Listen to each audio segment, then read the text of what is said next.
만약 내일 여러분이 눈을 뜰 수 없다면 오늘 어떻게 사실 겁니까? 저는 이제 고통이 너무 심하니까 나중에 죽고 싶더라고요. 말라 죽어가면서 35kg 정도까지 제 키에 177. 이분은 평생 사실 것처럼 인생을 사시다가 지금은 오늘 하루만 살 것 같은 삶을 살아가고 계십니다. 정말 깜깜한 동굴이라고 생각했는데 성냥불 하나가 내 몸 안에 탁 켜지는 느낌이 들었어요. 그 불빛에 매달려 보고 싶은 거죠. 시력을 잃은 것이 불행한 것이 아니라 비전을 잃은 것이 불행한 것이다. 별은 바라보는 사람에게 빛을 준대요. 별이 떴을 때 보지 않으면 그 별이 반짝인 걸 모르거든요. 찾아보고 알아보고 하는 시간들을 가졌으면 좋겠어요. 저처럼 아우 됐어, 아우 그건 뭐 너나 하는 일이지, 뭐 이렇게 치부하지 않고. 위암 3기 선고를 받았을 때도 이분은 이렇게 얘기했습니다. 한번 생사를 오가다 보니 패러다임이 바뀐 것 같아요. 저희 영원할 것처럼 살잖아요, 사람은. 그런데 영원하지 않다는 걸 깨닫는 순간 오늘만 살 것처럼 감사한 거죠. 안녕하세요, 유충. 오늘은 키가 거의 저랑 비슷하신 것 같아요. 롱다리의 미녀 박은주 사장님. 안녕하세요. 전주에서 나온 농다리 미녀 박은주입니다. 안녕하세요. 네. 어렸을 때 어떤 성향의 아이셨는지. 지금 생각해보면 네. 저희 집이 굉장히 가난했어요. 아버지께서는 지금 말로는 환경미화원. 어린 초등학생의 나이로는 조금 창피했던 것 같아요. 아빠가 저희 초등학교 근처에를 이렇게 청소하는데 딱 아빠를 보고 피해갔던 적이 있던 거를 기억하고 좀 성장했을 때 되게 미안했던 마음이 되게 컸고요. 엄마 말로는 되게 욕심이 많았대요. 그러니까 잘하려고 하는 욕심. 특출나게 잘나지 않아서 그냥 꾸준히 했던 것 같아요. 그러니까 특히 근데 만들기 같은 걸 좋아해서 20대로 접어들 때는 그러면 그것과 연계된 뭔가를 하셨나요? 그래픽 디자인? 그래픽 디자인을 하셨군요. 네네. 그래서 인쇄물 같은 거 디자인하시고. 네네네. 대학교 졸업하시고 첫 직장도 인쇄소나 뭐 네네, 관련된 일 바로. 하셨어요? 네. 캐릭터 같은 거를 따는 일. 그렇게 하다가 두 번째 직장에서 들어갔는데 거기서 이제 10년 동안 제가 이제 그 일을 거기서 하게 되죠. 그 당시에는 후회했던 게 뭐냐면 저랑 같이 시작했던 아이들은 1, 2년마다 연봉을 높여가면서 네. 다른 직장으로 계속 옮겨 다니는 거예요. 좋게 말하면 우직한 거고 나쁘게 말하면 좀 그런데 10년 동안 그 회사에 계속 있었어요. 그냥 오른 월급이 160? 최종적으로 네네네. 10년 뒤에 네네. 그게 한 두세 살까지 일했을 때가 그 정도 급여였어요. 근데도 그렇게 10년 동안 꾸준하게 하신 이유가 뭐 있으세요? 일이 재밌으셨다든가 뭐. 나를 필요하다고 느끼면 해야 된다는 거절을 잘 못하고 그냥 꾸준하게 하는 게 정답이라 생각했고, 열악한 환경 속이니까 제가 뭐 상담도 하고 격리일도 봐주고 모든 업무를 1인 3역을 정말 다 제가 혼자 해야 되는 상황들. 공부할 때도 코피가 난 적이 없거든요.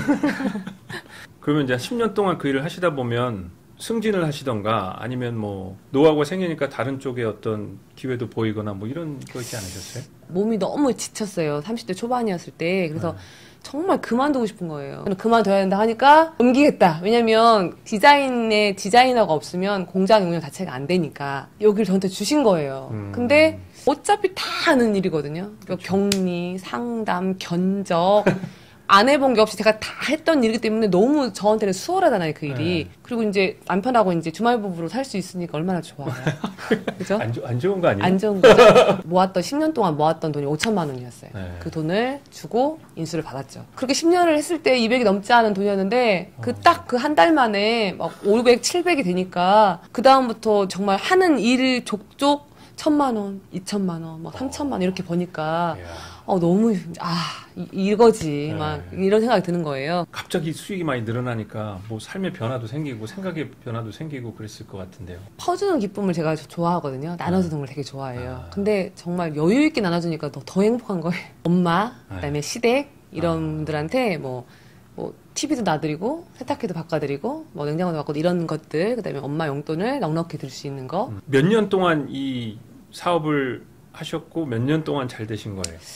7년 정도를 정말 열심히 달려왔고요. 네. 만삭 때까지 하루도 쉬지 않고 일을 했고, 네. 첫 아이 같은 경우는 택배를 싸면서 양수가 터져서 혼자 택시 타고 아휴.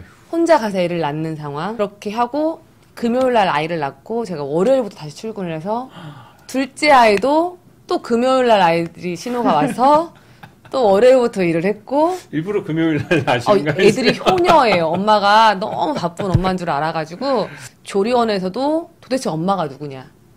아이만 맡겨놓고 엄마가 보이질 않으니 아, 조리원에 엄마가 도망간 게 가셨어요? 아니라 네. 그 조리원에 아이들을 한 달 동안 방치했다고 해야죠. 방치하고 저는 일을 했어요. 그렇게 일 열심히 하시다가 어느 순간에 아픈 적이 있으세요? 그냥 만성 피로라고 생각을 했어요. 아이들 6살, 3살 아이들 키우고 일을 하다 보면 당연히 누구나 다 겪는 고통이라고 생각을 했지. 근데 너무너무 여기가 아픈 거예요. 음식을 먹어도. 가슴이요? 예, 너무 아프고 병원을 가야 되는데 시간이 없는 거예요. 도련님이 라디오 사연을 보냈는데 당첨이 되신 거예요. 저희 도련님이. 근데 여성 검진, 남자는 못 받는 저한테 에이, 치킨만도 못하다고 저한테 넘겨주신 거예요. 근데 저는 그걸 갔으면 솔직히 위암 초기 때 더 발견할 수 있었어요. 그러면 다 전절제를 안 하고 그럼 또 장도 이렇게 망가지지 않는 상황들이 왔을 수도 있거든요.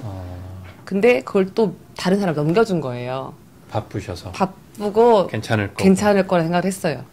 근데 어느 날 갑자기 제일 바빠야 될 그때 거래처에서 연락이 와요. 이제 사장님하고 일을 할 수가 없다. 네. 어느 순간 일이 싹 사라진 거예요. 그날 건강검진을 받겠다라고 예약을 잡는 거죠. 저는 바쁘잖아요. 그래서 수면 내시경을 안 하고 그냥 생으로 처음으로 라이브로 이걸 얻는데 이거 화면으로 정말 피떡이가 막 보이니까 제가 봐도 심각한 거예요. 빼가지고 이제 의사 선생님 책상을 확 치시면서 이렇게 될 때까지 뭐 있냐고. 올해를 넘겼으면 죽었다고 딱 하시는 거예요. 너무 심하게 다 번졌다. 좀 악성인 것 같다. 빠르다 진행이.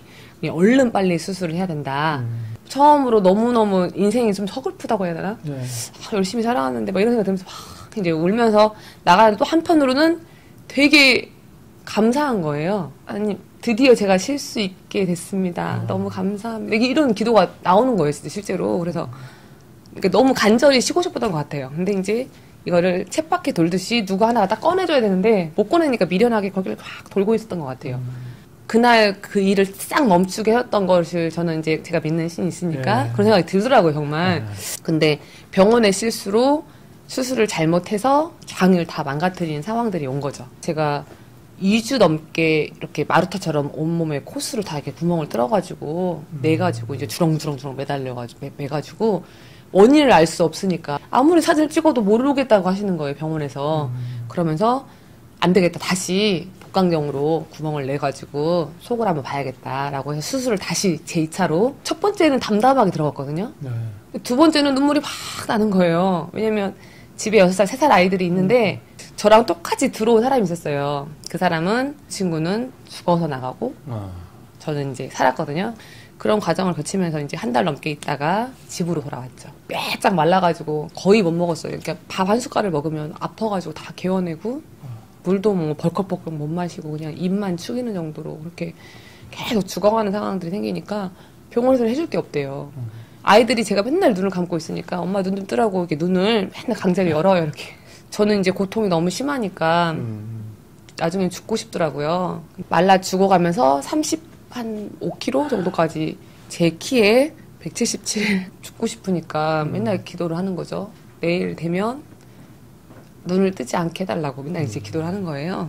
잠들면 안 아프니까 되게 잠들고 싶은 거예요, 영원히. 애들은 제가 누워있는 그 공간에 그냥 제 주변에 앉아있어요. 그냥 엄마라는 그 공간에 그냥 앉아있는 상황인데 내가 있어야 될까? 과연? 필요가 없는데 이렇게 고통받으면서 여기 있어야 될 필요가 있을까? 제가 배에 막 갈라진 거를 막 보여줬어요, 애들한테. 못 앉게 하려고, 저한테 못 오게 하려고. 그러니까 한 번도 안 오다가 어느 순간 저를 이렇게 안으면서 우리 엄마 품이 가장 포근하다 이러는 거예요. 이렇게 말라 비틀어져 있는데 그 말을 들으니까 제가 막 펑펑 울어서 정말. 이 아이는 그런 모습이 엄마도 너무 좋아하는데 저는 살려고 생각하지 않고 죽을 생각만 했잖아요. 그 마음이 너무 미안한 거예요. 그냥 너무 현실에 순응하는 사람처럼. 그래서 다시 기도를 바꿨어요. 제발 살게 해달라고. 마음이 무거워서. 지금 이야기 조금만 해볼까요? 지금은 저희 아이들이 6학년, 3학년. 지금은 너무 아이들이 건강하고 그리고 제가 뭔가 조금 불편한 상황이 있다. 그러면 지금 제가 일하고 있는 회사의 제품을 막 가져와가지고 이거 먹었어? 이거 안 먹었지? 이거 먹었어? 이러면서 물하고 다 대령을 해요. 쫙. 그리고 어디가 아프면 어떤 제품을 먹어야 되는지 기가 막히게 풀네임을 알 정도로 그걸 다 챙겨주고 지금은 뭐 엄마 안 나가? 엄마 일 안 해? 그러면 아까 그 회사를 만났다고 했잖아요. 네네. 누군가 설명을 해주러 온다고 하는 거예요. 그분이 저희 집으로 오셨어요. 근데 싫었어요, 사실은. 병원에서 해줄 게 없다라고 분명히 아무것도 해줄 게 없다라고 하셨거든요. 저는 어떤 느낌이었냐면 암 환자한테 제가 아프다고 하니까 많은 사람들이 이거 좋다, 이거 좋다라고 하시잖아요. 네. 그렇게 그냥 그 중에 한 명이라 생각을 했어요. 처음 느낌은 암 환자한테 약 팔러 온 느낌이었어요. 누가 오셨어요? 박청자 사장님께서 오셨고 제품에 대해서 이제 뭘 먹으면 좋을지를 설명을 쭉 해주려고 책을 딱 피시는 거예요. 제가 이제 됐다고 제품 설명은 됐다고 보상을 한번 풀어보라고 회사에 대한 수익 구조에 대해서 얘기해보라고 제가 했던 거예요. 그럼 되게 이상할 거 아니에요. 다 죽어가는 사람이 돈 욕심 있는 것도 아니고 35kg 나가가지고 다 이렇게 막 다 꼬부라지고 뼈만 앙상하게 남은 사람이 수익 구조를 얘기해봐라. 그때 생각해보면 정말 죄송하고 좀 그렇게 이런 생각 근데 저는 돈이 욕심이 있었던 게 아니고 저희 새언니가 그 일을 할 것 같은 거예요. 말리고 싶었어요. 저런 일을 안 되는 거라고 생각했거든요. 특히나 저는 인쇄소를 한다고 했잖아요. 제가 타 회사의 많은 고상에 대해서 수익 구조에 대해서 팜플렛을 만들어준 적이 많거든요. 수학에 좀 강한데 정말 탁 이렇게 콕 집어가지고 내가 박사를 내주겠다. 내가 우리 새언니를 마지막으로 지켜주리라 뭐 이런 생각 수익 구조를 얘기하라고 한 거죠. 근데 수익 구조를 쭉 얘기해 주시는데 저도 모르게 저도 의자를 땡기고 이렇게 정말로 죽어가면서 이렇게 땡겨 진짜요? 이렇게 된 거죠. 근데 그때 스포너님은 느끼셨나 봐요. 아 얘가 사업가구나라고 느꼈나 봐요. 다 죽어가긴 해도 그러면서 그래야 돈을 벌죠 하면서 다 환하게 웃었던 게 아직도 막 눈에 선해요. 정말 하루 종일 하는 일이 누워서 하나 먹고 요렇게 했던 것 같아요. 일주일 탁 지났는데 정말 깜깜한 동굴이라고 생각했는데 성냥불 하나가 내 몸 안에 탁 켜지는 느낌이 들었어요. 그 불빛에 매달려보고 싶은 거죠. 그러면서 제가 한 달을 섭취하면서 바깥 생활이 이제 가능해진 거예요. 1시간씩 30분씩 2시간씩 이 시간이 조금 점차 늘어나는 거예요. 제가 병원에 계속 입원하는 상황들이 있으면서도 통장에 돈이 들어오는 거예요. 제가 인쇄소 일을 하면서 가장 비참했던 게 뭐냐면 영원히 부자일 줄 알았어요. 정말. 그래서 적금도 보험도 아무것도 안 들고 행복하게 살았는데 병원에 딱 입원하는 순간 빵원이 되는 거예요. 저는 그때 알았어요. 아 부자가 아니구나. 뭐 처음에 28,000원, 그다음에 뭐 6만 원, 뭐 10만 원, 5개월 동안 거기에 들어온 게 500만 원이 넘는 거예요. 아까 수당이 이렇게 들어오기 시작한 게 뭔가를 하셨으니까 수당이 들어왔을 네네네. 거 아니에요? 활동을 좀 하셨어요? 활동 안 했어요. 그거 어떻게 이렇게 통화로. 참 신기하죠. 먹고 경험한 것밖에 없거든요, 사실은. 네. 그 경험한 것이 너무 좋으니까 그 일로 인해서 밥량도 는 거예요. 먹고 그걸 먹으니까 밥량도 늘어나고 또 소화도 잘 되고 이걸 알려주고 싶은 거예요. 그쵸. 와 이건 진짜 창 망가진 사람들한테는 정말 유레카 정말 기적 같은 선물 같은 거예요. 병원에 가면서 갈 때 저희 주치의 선생님들한테 이거를 들고 가가지고 이거를 알려주셔야 된다고. 네, 병원에. 교수님을 만날 수 있는 건 그 검진을 하고 마취가 깨지 않은 상태에서 항상 만나거든요. 다 끝나고 차 안에서 눈을 떠요. 기억나는 건 내가 나 교수님 만나봤어? 그러면 아주 가관이더라. 왜? 그랬더니 먹어야 된다고. 제가 사주는 밥, 제가 해주는 거, 이렇게 주는 걸 좀 좋아하다 보니까 그 친구들 간의 신뢰도 있었겠죠. 그러니까 그렇게 그냥 믿고 사줬던 것 같아요. 그리고 그런 구매들이 일어나면서 친구들도 먹으면서 좋다 이제 같이 해주면서 파트너? 아닌 파트너가 생긴 거죠. 일이 커진 거죠, 사실은. 저는 절대 일을 하고 싶어서 하는 게 아니에요. 진짜 일을 정말로 할 생각이 1도 없었어요. 통장에 이렇게 돈이 조금씩 들어오다 보니까 그리고 주변에 일을 해보겠다고 하는 사람이 생긴 거예요. 책임을 져야 되는 거예요. 이 친구들을. 그럼 실제로 이렇게 활동하신 거는? 제품력이 너무 좋다 보니까 소문에 소문을 계속 읽다 보니 진짜 통장을 보면 너무너무 신기한 거예요. 금요일마다 제가 어디에 있든 들어오는 거예요. 병원에 있든 네. 여행을 가 있든 제일 많이 받았을 때는 한 주에 300 이상 벌었고 이제 1년에 1억. 제가 알던 일하고는 차원이 다른 거예요. 인쇄소 일을 할 때 500만 원, 1000만 원을 벌려고 하면 정말 뼈를 깎는 수고와 정말 노력과 인내와 다 참음과 이런 걸 다 해야 되는데 정말 신기하게도 이 일은 그런 일이 아니더라고요. 그래서 정말 그냥 열심히 나의 마음을 전달하는 일이더라고요. 파트너들한테 항상 하는 일이 정말 열심을 다해서 너의 진심을 전하면 우리의 본심을 알아주는 일이다. 그리고 항상 힘들 때마다 우린 초심으로 우리가 왜 이걸 해야 되는지를 생각해야 된다 하면서 막 뽀심을 해야 되는 이거 파워포인트에 이렇게 그리고 싶어요. 본심, 열심 이렇게 저희 하는 일뿐만이 아니라 모든 사람들이 네. 하는 일에 다 그 적용. 네네. 사람 마음만 살면요 이 사람이 다 해줘요 사실은. 이 하나를 팔려고 하니까 안 팔아지는 거거든요 사실은. 그렇죠. 이 사람한테 나의 신뢰가 쌓일 때까지가 어떻게 보면 근데 그게 가짜로 하면 안 되고 근데 그 가짜여도 계속 하다 보면 진심이 되는 것 같아요 사람이. 이 일은 개인의 어떤 능력이 있어서 잘하고 못하고는 절대 아닌 것 같아요. 왜냐면 제품력이 떨어지면 제가 열심히 설명하고 제가 발품을 팔아야 되는데 제품이 일을 하니 제가 좀 더 수월한 상황들 제품 이르고 그렇죠. 제품이 돌아다니면서 이렇게 집집마다 가가고 들어가서 일을 하는 것 같은 느낌이 들 정도로 멋진 표현이네요. 그렇죠. 이제 사장님께서 얘기 많이 주신 걸 보면 일반적인 건강한 사람보다는 덜 일을 하셔야 되는 상황이시고 지역적으로도 지금 본사는 서울에 있고 전주라는 지역에서 사업을 혼자 하셔야 되고 운전도 안 하시고 대중교통을 이용해서 사람을 만나셔야 되고 불편한 상황이시잖아요. 네네. 그럼에도 불구하고 지금 6년 만에 꾸준하게 1억 이상의 소득을 얻는 자리까지 오셨는데 망설이시는 분들이나 이런 분들에게 한마디 해주신다면 제 에너지는 한정돼 있거든요. 제가 알잖아요. 제 에너지는 이만큼이라고 하면 네. 그 일을 오로지 여기에다 쓰는 것 같아요. 이 일이 너무 좋아서 더 알려야 될 사람이 너무 많거든요. 아이들하고 여행을 막 간다거나 아이들하고 막 어딘가를 놀러 간다거나 그런 에너지를 못 써요. 저는. 아이들은 무조건 이 회사에 관련돼서만 해요. 그러니까 주변에서 다 뭐라고 해요. 제발 다른 데는 데려가. 좀. 근데 저희 아이들도 무조건 이 회사에서 관련된 팀에서 가는 뭐 야유회라던가 팀에서 가는 물놀이라던가는 가는데 개별적으로는 못 가요. 제가 이제 몸이 한정돼 있으니까 이런 저도 할 수 있는 일이라는 거죠.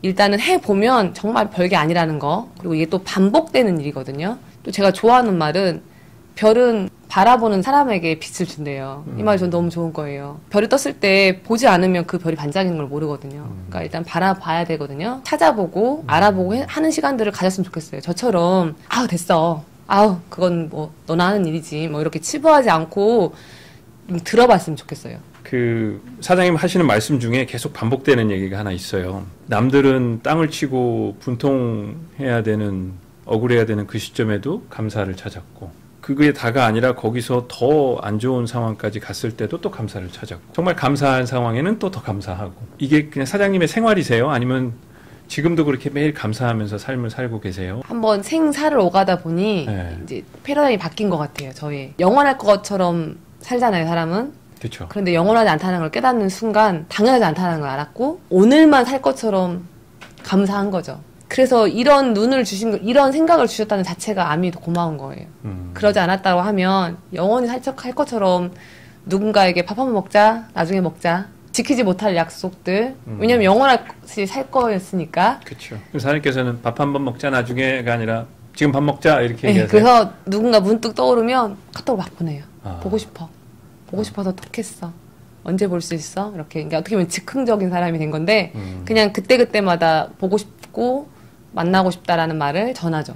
오늘 그 전주에서 일찍 출발하셔서 긴 시간 동안 함께 해주셔서 감사드리고 특히 여러 가지 명언 주셨고 열심, 진심, 본심, 교만해질 때는 초심으로 돌아가서 다시 시작하는 그 명언 귀한 말씀 많이 주시고 시간 내주셔서 정말 감사드립니다. 오늘 감사합니다. 함께 해주셔서 감사합니다. 감사합니다. 네, 감사합니다. 감사합니다.